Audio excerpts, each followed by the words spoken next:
So I asked you a second ago about the controversy surrounding the revamp of this exhibition, and particularly its renaming. Can you say a bit about that?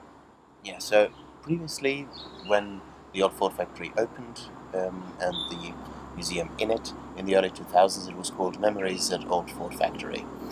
But now, just basically a couple of months ago, there was a rather large controversy about its renaming, since this gallery had been completely redone, and it was initially renamed the Shonan Gallery. So Shonanto was basically the Japanese name for Singapore. During the occupation.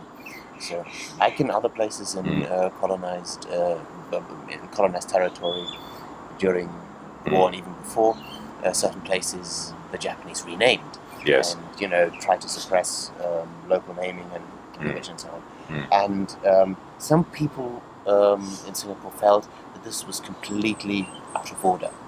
That this was also implying that Singapore was basically, or is perhaps basically, be interchangeable with Shonanto, or would still carry this. Well, I think the reaction reflected the fact that some people thought that this was an attempt to sort of sanitize the Japanese occupation. Yeah, just saying basically it's okay to use that term without without recalling any particular ghosts of this period, any bad memories. But indeed, what I think the rather harsh outcry by the public showed is that there are indeed a lot of wounds still left, and certain legacies still unresolved. So now this is called Former Ford Factory, simply. But inside the exhibition, there is a gallery called Becoming Shonan. Right. Perhaps we could talk a bit about that gallery, actually. I mean, how does it represent the Japanese occupation?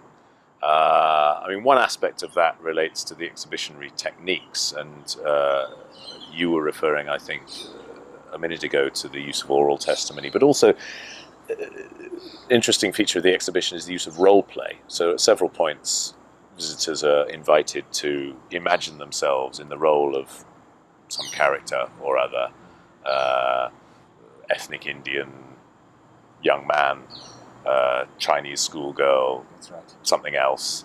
And yes, it's sort of mini choose-your-own-adventure experience. Exactly.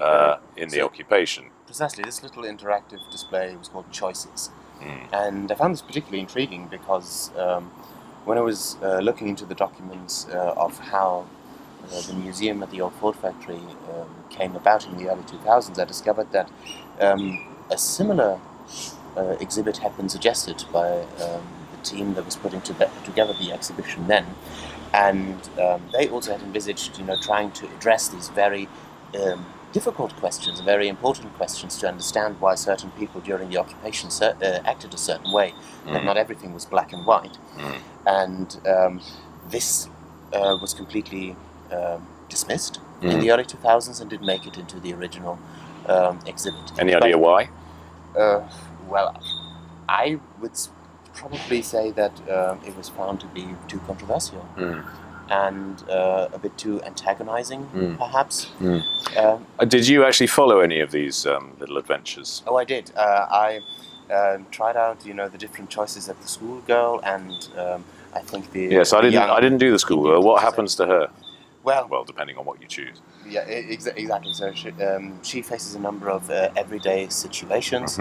For example, she finds herself in a school environment and being forced to learn Japanese because the Japanese occupation force also introduces not only Tokyo time but also the teaching of the Japanese language and culture. Yes. And you can basically choose between two options. One, you do as you're told and learn Japanese, and you gradually, your friends in school learn to adapt under Japanese occupation. Yes. Or you refuse, and if you click on that, the next slide shows you what happens. Namely, that the schoolgirl is being slapped by a Japanese soldier. Yes. So the only other option is basically you're opting for bringing brutality onto yourself. So in a sense, it's sort of getting the visitor to empathise with some of the difficult choices that people have to make. I followed the sort of young Indian character and young Indian man, and at one point, you're asked, well, actually, he's meant to be a teacher in one of the scenarios, and does he teach Japanese and does he not? And similarly, you can imagine the results of one or the other choice. Really, I think it's a really good idea to put these choices in there, just to make people try to empathize. On the other hand, some of these are perhaps a bit too simplistic, I would say.